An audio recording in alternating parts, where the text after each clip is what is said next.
already gonna be out.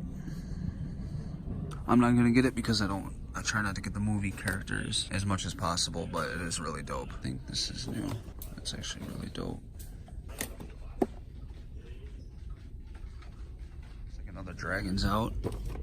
This one seems to be bigger. Oh, maybe not. He's probably not bigger, but I don't know. Is this part of a new wave? Drogon? Because I remember that one. And I have a couple of these. I kind of want to get this. I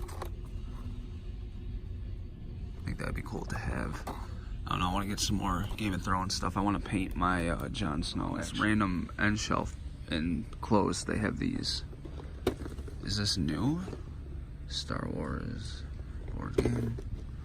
It's definitely not a board game. I don't even know that really looks like Luke Skywalker. I do like the paint apps on the helmet though. I actually like the detail on this a lot. Does it come with a stand? It does come with a stand. What's going on with that stand? Man, I kind of want to buy this now. 20 bucks. Must be a Target exclusive. Guys, welcome back to the channel. My name's Dan. You're tuning in to Collector's Digest. Today I have with me the Neca Armored Assassin Predator.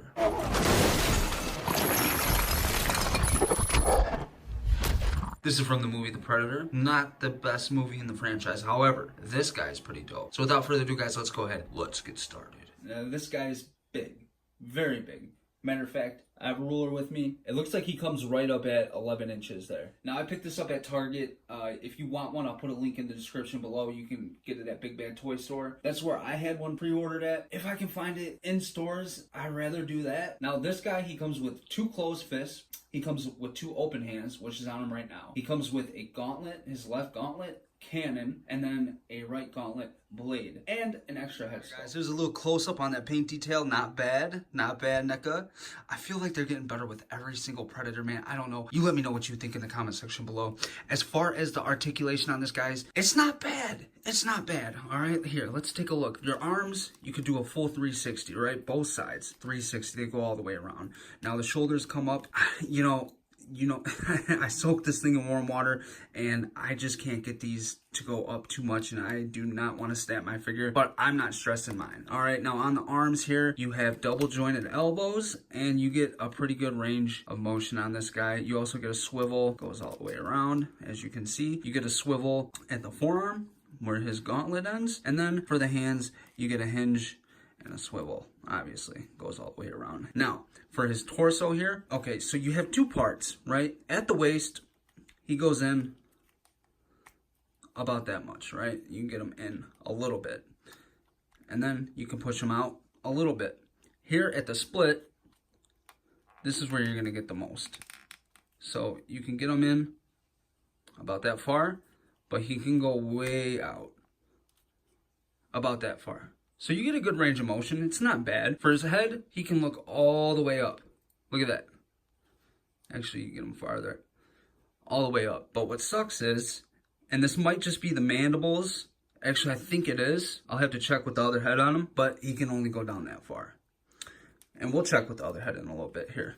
A few moments later. So yeah, unfortunately the mandibles have nothing to do with the range of motion, and what it is it's this right here. That they didn't cut it far back enough. So look, he goes all the way up, right? But when you come down, that part is hitting against his neck, causing it not to be able to look down. But you should have enough crunch in the abs to have him looking down. I mean, look at that. So the ab crunch makes up for it. Coming into the legs, this is the interesting part. So you have a ratchet for the legs, and he actually goes out quite a bit. And guys, I really recommend soaking yours in hot water before you do any of this. I feel like I'm gonna break them at any second. Now for the knees here, you have double jointed knees. You can get this up about that far, and then the rest of it, let's see here. Yeah, see, it goes in about that far, so he doesn't quite kick his own ass. You should be able to have the range of motion to put him in the pose that you want to put him in. Coming down to the ankles, this is where stuff gets goofy. So he has these goofy little hoofs, and so they put a ball joint right here, hinge and swivel, and this thing moves. But for the life of me, I can't figure out why, because The only way this guy will stand is if this is all the way back, straight up and down. And then coming at the hoofs, you have a swivel. So it swivels a lot. And that's on both sides. Good swivel, right? But it's really not enough space to put him in something dynamic or really spread the legs, or I don't know, it's just tricky. So all in all, guys, I think that the articulation isn't bad. You should be able to get him into the pose that you want to. I mean, he's not going to be Spider-Man jumping off the rooftops, but for a Predator, I think it's damn good. All right, guys, and here is his little Gauntlet Cannon. This is exactly how it's going to come in the packaging, and for a second, this is how I thought it went on the Gauntlet, but it's not. Take this. Just like that. You see that? So it's gonna come like this in the packaging. Extend this out, go all the way around, boom, and it'll go like that. That way, that'll be like that on the Gauntlet. I almost threw my packaging away with this in it, so be careful that you don't do that. Let me see if I can get this to focus. There we go. So it has this little thing covering up this hole here. It's just a little cover, and it is tiny. Look at that. So don't lose that, but you're gonna take that out. You're gonna take your Gauntlet Cannon and you're gonna place it in there like so. Adjust it how you want it, and boom, there he is with his Gauntlet Cannon. And yeah, you see the shoulders, you just really have to finesse them, play with them, be patient, warm water, and you'll be able to get it into position. But I knew it could go higher. I didn't want to do it without warming it up first. All right, guys, and here you have his right Gauntlet Blade. So unlike the Fugitive Predator, he only has one. However, it's like 3 times the size. This thing is massive. But just like the Fugitive Predator, it kind of goes in, actually no, it goes in exactly the same way. So let me show you.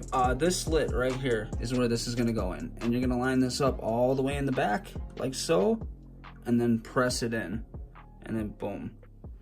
He's ready for war, and that does look menacing. He looks menacing. And there it is. His gauntlet is on. All right, guys, before I get out of here, I want to hit you with a couple comparisons. So, for starters, let's go ahead. Let's put the Fugitive Predator next to him. All right, so you can see how big he is next to him. And just for shits and giggles, let's go ahead. Let's take the Target exclusive thermal version Predator, Fugitive Predator. So as you can see, he towers right over both of those. Next, I'm gonna use some of the bigger Neca Predators that I have. Right here we have the Elder from AVP. We have the Golden Angel, one of my favorite Predators from Neca. Right here I have the Black Series Boba Fett, just so you can get an idea of how big he is next to other lines. Next, let's go with the SH Figure Arts Goku. Yeah, man, I mean, look. You can almost put him under him. Next, let's go with the Mezco 112 Blade figure.